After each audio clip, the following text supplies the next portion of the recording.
Hi friends, ಇವತ್ತು ನಾನು dhokla Gujarati special dhokla ಮಾಡಲಿಕ್ಕತ್ತೀನಿ. ಇದು ಸಣ್ಣ ರವೆ ಅಂದರೆ ಸೂಜಿ ರವಾದ ಢೋಕ್ಲಾ ಮಾಡಲಿಕ್ಕತ್ತೀನಿ. ಇದಕ್ಕೆ ಏನೇನು ಬೇಕಾಗ್ತವ ನೋಡೋಣ ಬರ್ರಿ ಫ್ರೆಂಡ್ಸ್. ಮೊದಲು ಒಂದು ಬೌಲ್ ಚರೋಟಿ ರವೆ ಹಾಕ್ಕೊಳ್ರಿ.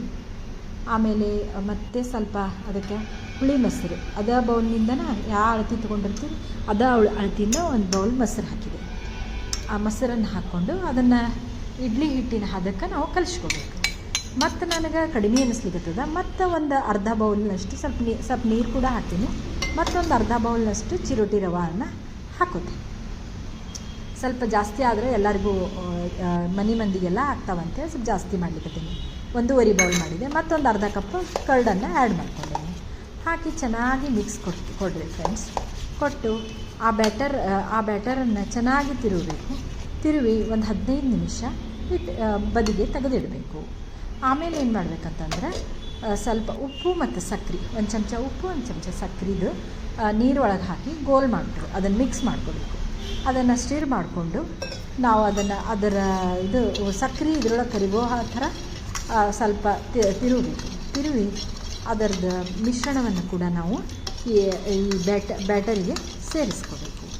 ಆಮೇಲೆ ಇದರೊಳಗೆ ಒಂದು 2-3 ಹಸಿಮೆಣಸಿನ್ಕಾಯಿ ಮತ್ತು ಶುಂಠಿಯನ್ನು ತೆಗೆದುಕೊಂಡು ಅದನ್ನು ಮಿಕ್ಸಿ ಜಾರಿಗೆ ಹಾಕ್ಕೊಂಡು ಅದನ್ನು ಗರಣಿಸ್ಕೊಂಡು ಅದ್ರ ಪೇಸ್ಟನ್ನು ಕೂಡ ನಾವು ಇದಕ್ಕೆ ಸೇರಿಸ್ಕೊಳ್ಳೋಣ ಫ್ರೆಂಡ್ಸ್. ಈ ಢೋಕ್ಲಾ ಹದಕ್ಕೆ ಸೇರಿಸ್ಕೊಳ್ಳೋಣ. ಆಮೇಲೆ ಮೆಣಸಿನ್ಕಾಯಿ ಪೇಸ್ಟನ್ನು ಕೂಡ ಸೇರಿಸ್ಕೊಂಡು ಆಮೇಲೆ ಸ್ವಲ್ಪ ಅದು ಗೋಲ್ ಮಾಡ್ಕೊಂಡಿರ್ತೀವಲ್ಲ ಉಪ್ಪು ಸಕ್ಕರೆ ಅದನ್ನು ಕೂಡ ಇದಕ್ಕೆ ಸೇರಿಸ್ಕೊಂಡು ಮತ್ತೆ ಚೆನ್ನಾಗಿ ಮಿಕ್ಸ್ ಕೊಟ್ಕೋಬೇಕು ಫ್ರೆಂಡ್ಸ್. ಕೊಟ್ಟ ನಂತರ ಇದನ್ನು ಚೆನ್ನಾಗಿ ಮಿಕ್ಸ್ ಕೊಟ್ಟು ಒಂದು ಬದಿಗೆ ಇಟ್ಕೋಬೇಕು. ಆಮೇಲೆ ಒಂದು ಸಣ್ಣ ಸ್ಪೂನಿಂದ ಒಂದು ಬೇಕಿಂಗ್ ಸೋಡಾವನ್ನು ಕೂಡ ನಾವು ಇದಕ್ಕೆ ಹಾಕ್ಕೊಳ್ಳೋಣ friends. Please share my channel, like my channel, comment my channel friends. ಈ ರೀತಿ ಸಬ್ಸ್ಕ್ರೈಬ್ ಮೈ ಚಾನಲ್. ಆಮೇಲೆ ಒಂದು ಪ್ಯಾನನ್ನು ಇಟ್ಕೊಂಡು ನೀರು ಕುದಿಲಿಕ್ಕಿಟ್ಟು ಒಂದು ದೊಡ್ಡ ಬುಟ್ಟಿಯನ್ನು ಇಟ್ಕೊಳ್ಳೋಣ. ಅದು ಕುದಿಲಿಕ್ಕಿಟ್ಟು ಆಮೇಲೆ ಒಂದು ಕುಕ್ಕರ್ ಪಾತ್ರೆಗೆ ಸ್ವಲ್ಪ ಇದನ್ನು ಹಾಕಿ ಎಣ್ಣೆಯನ್ನು ಹಾಕಿ ಅದನ್ನು ರೆಡಿ ಮಾಡ್ಕೊಳ್ಳೋಣ. ಇದಕ್ಕೆ ಬೇಕಿಂಗ್ ಸೋಡಾ ಕೂಡ ಹಾಕಿ ಇಡ್ಲಿ ಹಿಟ್ಟಿನ ಹದಕ್ಕೆ ಚೆನ್ನಾಗಿ ತಿರುಗಿಕೊಳ್ಳೋಣ ಫ್ರೆಂಡ್ಸ್. ತಿರ್ಕೊಂಡ ನಂತರ ಇದು ಇಡ್ಲಿ ಹಿಟ್ಟಿನ ಥರನೇ ಆಗ್ತದೆ, ಫ್ಲಫಿ ಬರ್ತದೆ. ಚೆನ್ನಾಗಿ ಮಿಕ್ಸ್ ಕೊಟ್ಕೊಳ್ಳೋಣ. ಒಮ್ಮೆ ಲೆಫ್ಟ್ ಸೈಡು ಒಂದು ರೈಟ್ ಸೈಡು ಎರಡೂ ಕಡೆ ತಿರುಗೋದ್ರಿಂದ ಇದು ಹಿಟ್ಟು ಚೆನ್ನಾಗಿ ಹದಕ್ಕೆ ಬರ್ತದೆ. ಬಂದ ನಂತರ ಈ ಹಿಟ್ಟನ್ನು ನಾವು ಈ ಕುಕ್ಕರಿನ ಪಾತ್ರೆಗೆ ಹಾಕೋಣ ಫ್ರೆಂಡ್ಸ್. ಕುಕ್ಕರಿನ ಪಾತ್ರೆಗೆ ಹಾಕಿ ಗ್ಯಾಸ್ ಮೇಲೆ ಇಟ್ಟಿವಲ್ಲ, ದೊಡ್ಡ ಬುಟ್ಟಿ ಕುದಿಲಿಕ್ಕೆ ನೀರು ಇಟ್ಟಿವಲ್ಲ ಅದರೊಳಗೆ ಇಡೋಣ. ಅದನ್ನು ಮೇಲ್ಗಡೆ ಒಂದು ಮುಚ್ಚಳದಿಂದ ಮುಚ್ಚಿ ಒಂದು 15 ನಿಮಿಷದವರೆಗೆ ಬೇಕ್ ಮಾಡ್ಕೊಳ್ಳೋಣ. ಜೋರು ಸಿಮ್ ಬೇಡ, ಜೋರಾಗಿ ಗ್ಯಾಸನ್ನು ಸ್ಟವನ್ನು ಜೋರಾಗಿ ಆನ್ ಮಾಡಿ ಅದರೊಳಗೆ ಇಟ್ಟು ಒಂದು 15 ಮಿನಿಟ್ಸ್ ತನಕ ನಾವು ಅದನ್ನು ಬೇಕ್ ಮಾಡ್ಕೊಳ್ಳೋಣ ಫ್ರೆಂಡ್ಸ್. 15 ಮಿನಿಟ್ಸ್ ಆದ ನಂತರ ಅದನ್ನು ತಕ್ಕೊಂಡು ಒಂದು ಚಾಕುದಿಂದ ಚುಚ್ಚಿ ನೋಡೋಣ ಬೆಂದದೋ ಇಲ್ಲ.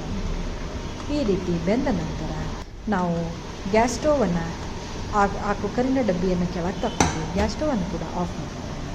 ಆಮೇಲೆ ಈ ಢೋಕ್ಲಾದ ಮಿಕ್ಸನ್ನು ಕಟ್ ಮಾಡ್ಕೊಳ್ಳೋಣ ಫ್ರೆಂಡ್ಸ್. ಸ್ವಲ್ಪ ಬಿಸಿ ಇದ್ದಾಗ ಬೇಡ, ಸ್ವಲ್ಪ ಆರಿದ ನಂತರ ಮಾಡಿಕೊಂಡ್ರೆ ಢೋಕ್ಲಾ ಇದು ಚೆನ್ನಾಗಿ ಬರ್ತವೆ. ಈ ರೀತಿ ನಾವು ಕಟ್ ಮಾಡಿಕೊಂಡು ಅದಕ್ಕೆ ಸ್ವಲ್ಪ ಕೊತ್ತಂಬರಿ ಆಮೇಲೆ ಕರಿಬೇವು ಒಗ್ಗರಣೆಯನ್ನು ಕೂಡ ಕೊಡಬಹುದು. ಭಾಳ ರುಚಿಯಾಗಿರ್ತಾವೆ ಫ್ರೆಂಡ್ಸ್. ಸಂಜೆ ಈವ್ನಿಂಗ್ ನಾಷ್ಟ ಅಥವಾ ಮಾರ್ನಿಂಗ್ ಬ್ರೇಕ್ಫಾಸ್ಟಿಗೆ ಕೂಡ ನಾವು ಮಾಡ್ಬೋದು. ಒಗ್ಗರಣೆ ಕಾಯ್ಲಿಕ್ಕೆ ಇಟ್ಕೊಂಡು ಫ್ರೆಂಡ್ಸ್. ಈಗ ಒಗ್ಗರಣೆ ಕಾಯ್ಲಿಕ್ಕೆ ಇಟ್ಕೊಂಡು ಅದಕ್ಕೆ ಸ್ವಲ್ಪ ಎಣ್ಣೆಯನ್ನು ಹಾಕ್ಕೊಳ್ತೇವೆ. ಎಣ್ಣೆ ಹಾಕ್ಕೊಂಡ ನಂತರ ಅದಕ್ಕೆ ಸ್ವಲ್ಪ ಸಾಸಿವೆಯನ್ನು ಹಾಕಿ ಚಟಪಟ ಅಂದ ನಂತರ ಅದಕ್ಕೆ ಸ್ವಲ್ಪ ಕರಿಬೇವಿನ ಎಲೆಯನ್ನು ಕೂಡ ನಾವು ಹಾಕ್ಕೋಬೇಕು ಫ್ರೆಂಡ್ಸ್. ಹಾಕ್ಕೊಂಡು ಸ್ವಲ್ಪ ಇಂಗನ್ನು ಕೂಡ ನಾವು ಇದಕ್ಕೆ ಆ್ಯಡ್ ಮಾಡ್ಕೋಬೇಕು. ಹಿಂಗೆ ಹಾಕೋದ್ರಿಂದ ಟೇಸ್ಟ್ ಬರ್ತದೆ ಫ್ರೆಂಡ್ಸ್ ಎಲ್ಲದಕ್ಕೂ.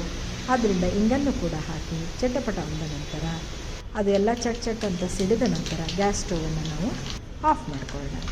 ಗ್ಯಾಸ್ ಸ್ಟೋವನ್ನು ಆಫ್ ಮಾಡಿಕೊಂಡು ಒಗ್ಗರಣೆ ಒಂಚೂರು ತಣ್ಣಗಾದ ನಂತರ ಇದನ್ನು ಢೋಕ್ಲಾ ಮಿಕ್ಸಿಗೆ ಹಾಕ್ಕೊಳ್ಳೋಣ ಫ್ರೆಂಡ್ಸ್. ಹಾಕ್ಕೊಂಡು ಎಲ್ಲರಿಗೂ ಮನೆ ಮಂದಿಗೆಲ್ಲ ಢೋಕ್ಲಾವನ್ನು ಬಿಸಿಯಾಗಿ ಸರ್ವ್ ಮಾಡ್ಕೊಳ್ಳೋಣ friends. Thank you friends. Thank you. Please subscribe my channel also. ಈ ರೀತಿ ಸಾಫ್ಟಾಗಿ ಮಸ್ತ್ ಪ್ಲಫಿಯಾಗಿ ಡೋಕ್ಲಾ ಬರ್ತಾವೆ.